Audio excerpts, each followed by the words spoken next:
So Motorola is, shall we say, one of the more prolific smartphone manufacturers. Certainly in 2020, I've completely lost count of how many new phones they've pushed out. It must be in triple figures by now. But you can always rely on them to put out a good old-fashioned stock Android budget smartphone that offers strong value for money. And the latest is the Moto G9 Plus. This hits the UK hot on the heels of the Moto G9 Play, which I already reviewed a couple of weeks ago, or maybe it was a couple of months ago. To be honest, time has kind of lost all meaning for me in this COVID reality. But this Moto is slightly more expensive than the G9 Play at 259 quid here in Blighty, but it offers a specs upgrade across the board as well. So enough chitter chatter, let's unbox the Motorola Moto G9 Plus and go on a full-on tour of the hardware and the software so you know what to expect if you're tempted by one of these bad boys. And for more on the latest greatest tech, including about another 12 dozen Motorola phones before the end of 2020, please do subscribe and ding that notifications bell. Cheers! So there's a quick squint at the actual box itself. Don't worry about the specs and stuff, I'll go through all that in detail. Whoop. And let's see what you actually get in here. So of course, naturally, the phone itself. What an absolute beast that is. You've also got the usual boring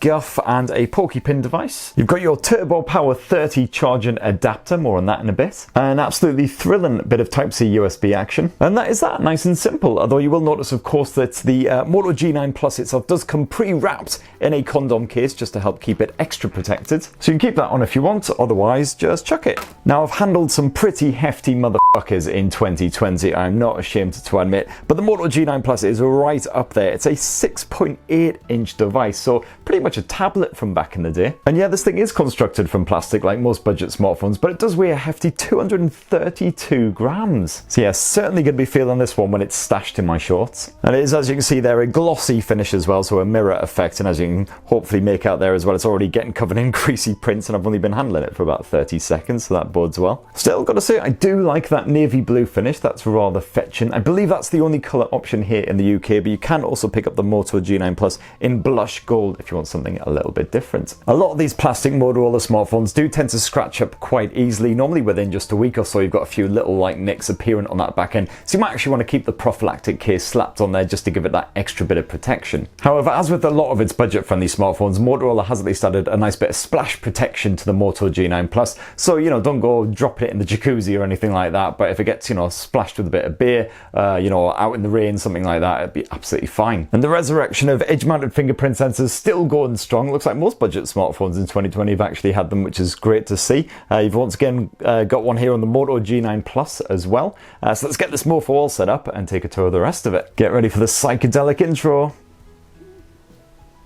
Hello, Moto. Love it. And when you're sticking your SIM card in this bad boy as well, it's worth noting that it does have a dual SIM setup, but that second SIM slot is also shared by the micro SD memory card if you want to stick one of those in instead, to expand the 128 gigs of onboard storage up to a further 256. Okay, we are all set up and ready for action, and it'll come to absolutely no surprise whatsoever to any Motorola fans out there that of course it is a stock version of Android slathered on here. Android 10 should hopefully be getting an upgrade to Android 11 soonish. And I do like that stock Android, especially because it means you don't get any crapware shoved on there. It's all just basically the standard Google apps, plus of course a good bit of the Moto experiences. And I've banged on about this so much I could probably do it in my sleep, to be perfectly honest with you, but basically just adds a whole bunch of extra little bonus gesture controls, for instance. Quite a lot of stuff packed in there. Fan favourites like the double karate chop to turn on the torch, and you've got the double wrist twist to open up the camera app as well, which definitely gets harder with age. And on recent Motorola smartphones with the edge mounted fingerprint sensor, you also have the very 80s sounding power touch feature.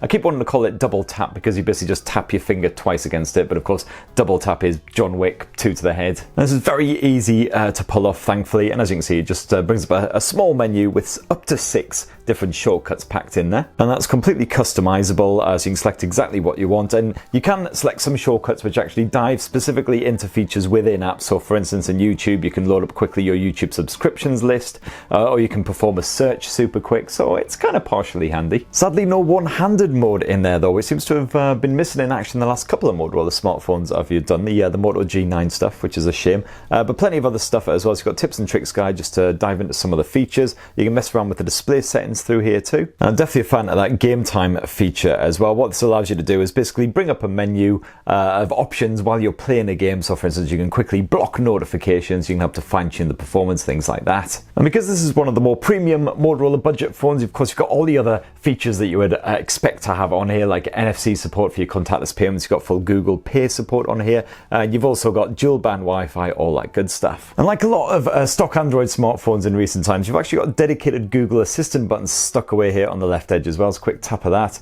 And nothing happens apparently. Let's just try that again. Oh, there she pops. Not really a fan of the old Google Assistant buttons, I've got to say, especially as you can just quick and easily just flip up from the bottom corner of the screen. Nice and easy. Of course, you've got full voice control support and all the rest as well. And you don't seem able to reconfigure that or even disable it in the settings. That's slightly annoying. And I'm also not a massive fan of the way that the volume rocker has been shunted all the way up that right edge here on the Moto G9 Plus as well. It's actually really hard to reach all the way up there and get to, especially if you're trying to bump the volume up. Now, of course, media fans are one of the target audiences for the Moto G9 Plus because you get this absolutely enormous 6.8-inch IPS display. You've got full HDR10 Plus support on there as well. It's a pretty nice sharp contrast and natural looking colours for an IPS panel. There's a full HD resolution here on the Moto G9 Plus as well. You might be thinking, it's a 6.8-inch display, is that really going to be sharp enough? But the good news is that, yeah, visuals look absolutely crisp whether you're watching a movie, checking out photos, checking out smaller text on websites, no worries. That said, I have noticed a couple of stutters while I've been streaming a bit of Disney Plus,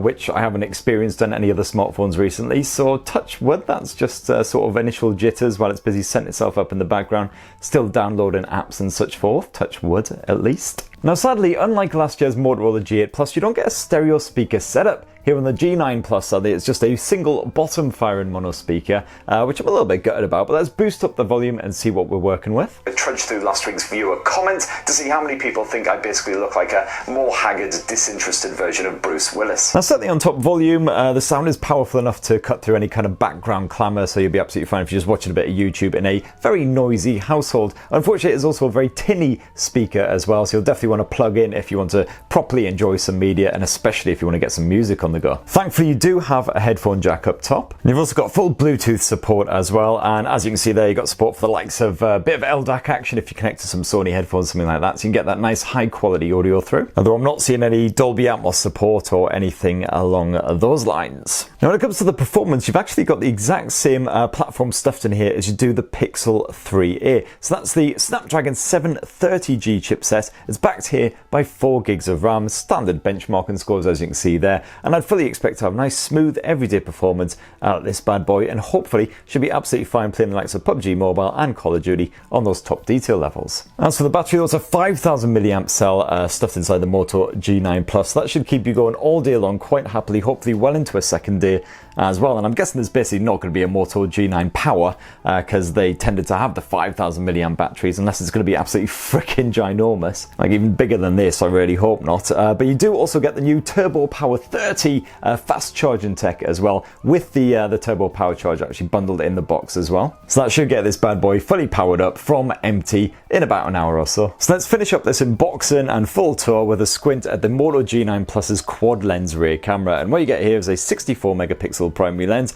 an 8 megapixel ultra wide angle sensor, and then a 2 megapixel macro and depth sensor as well, like anyone really cares. And certainly from a quick squint, no real surprises from the Motorola camera app. So if you've used a Motorola smartphone before, you'll know exactly where you're at. You can quickly swap to that ultra wide angle 8 megapixel lens with a quick tap down here. Although if you do so, it does seem to make things a little bit grainier, certainly here in this ambient room. As usual, of course, you've got full on pro controls if you want to dive in there and manually tweak some of the settings like the white balance, the ISO levels, the shutter, all that kind of shenanigans. And in this mode, you can also shoot in good old RAW or RAW and JPEG. And see how that photo quality is looking with the early test. Seems to be pretty good considering it's quite dark in this studio at the moment. Of course, you've got the bright lights also intruding on the screen there. Color tone hasn't been naturally captured, unfortunately, but it is quite testing conditions. You can, of course, swap to all your bonus modes with just a quick tap of this icon, otherwise a swipe down, and you'll see that there is a night vision mode in there as well, which I was hoping would be there, considering I think it was even in the Moto G9 Play. And what this just allows you to do is shoot lots of different photos at different exposure levels. You've got to keep really still, and then it will fix them all together for hopefully a brighter, more natural looking result. And again, the tone isn't quite there, but as you can see, you do have more detail packed in, especially around the background areas compared with the standard mode. And the light strip isn't as oversaturated as well. That's a bit more balanced. And by default, the Moto G9 Plus will shoot images at 16 megapixels using pixel binning just to help keep things nice and bright even in quite ambient conditions. But you can bump that all the way up to the maximum 64 megapixel ultra resolution if you fancy. So you can capture creepy Sleepy Carol in full-on detail. And you've got Motorola's usual AI smarts on here as well. Again, no surprise there. Selects a smart composition can just help to straighten up a wonky shot and just crop in a bit, make it look better. Auto smile capture, handy if your family is absolutely miserable. And then if you want to shoot a good bit of video, you can shoot up to 4K resolution footage. That's the selfie camera though, so I'm clicking on the wrong thing. There you go, 4K Ultra HD. And last up, you've got a 16 megapixel selfie camera just shunted away there in the corner. As you can see there, the ring glows rather mysteriously just to sort of attract your eye to it. And you can shoot away, get your Instagram actions on the go. Gives you a nice little leveler mustache. So your shot isn't wonky. And of course you've got the portrait mode smarts and all that good stuff as well. So that right there in a nutshell is the Motorola Moto G9 Plus. As you can see, a lot of good smarts packed in there, some respectable specs for your 259 quid. Of course you do have some very strong competition from the likes of the Poco X3 NFC from Xiaomi, which offers a 120Hz display and several upgraded specs across the board as well. But then if you want a stock version of Android instead, well, the Motorola will do the job. So please do let me know what you think down in the comments below. Stay tuned for lots more budget smartphone roundups and all of the good stuff, and please do have yourselves a lovely rest of the weekend. Cheers everyone, love you.